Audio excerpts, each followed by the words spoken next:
2 तारखेपर्यंत युती टिकवायची आहे। निलेश राणेंच्या प्रश्नावर रवींद्र चव्हाणांचं उत्तर। चव्हाणांच्या उत्तरानं सर्वांच्याच भुवया उंचावल्या। धनंजय मुंडेंचे निकटवर्ती आणि राष्ट्रवादी काँग्रेसचे युवक विद्यार्थी आघाडीचे अकोला महानगर प्रमुख वैभव घुगे यांची धावत्या ट्रेनसमोर उडी घेत आत्महत्या। राजकीय वर्तुळात चर्चांना उधाण। मुंबईत आता पदपथ आणि इमारतींवर जाहिरात प्रदर्शित करता येणार नाही। पालिकेकडून जाहिरातींसाठी मार्गदर्शक तत्व 2025 जाहीर। गौरी गर्जे आत्महत्या प्रकरणी अनंत गर्जेला 2 डिसेंबरपर्यंत पोलीस कोठडी। छापील अहवालामध्ये गौरीच्या अंगावर जखमा आढळल्या। विधिमंडळ अधिवेशनाची तारीख 1 डिसेंबरला ठरणार। विधिमंडळामध्ये दुपारी 2:30 वाजता बैठकीचं आयोजन।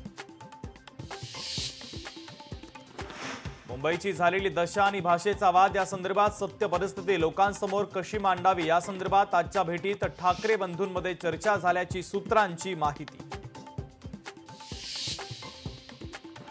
डोंबिवली ठाकुर्ली उड्डाणपुलाच्या उन्नत मार्गावरून शिवसेना आणि भाजपमध्ये बॅनर वॉर सुरू। शिंदेंची शिवसेना आणि भाजपात रंगली श्रेयवादाची लढाई। सिंधुदुर्गात भाजपच्या नेत्याकडे पैसे सापडल्यानंतर राणे बंधू आमने सामने। पैसे वाटून निवडणुका लढतात का निलेश राणेंचा सवाल, तर हमाम में सब नंगे होते हैं भाजपच्या नितेश राणेंचा पलटवार।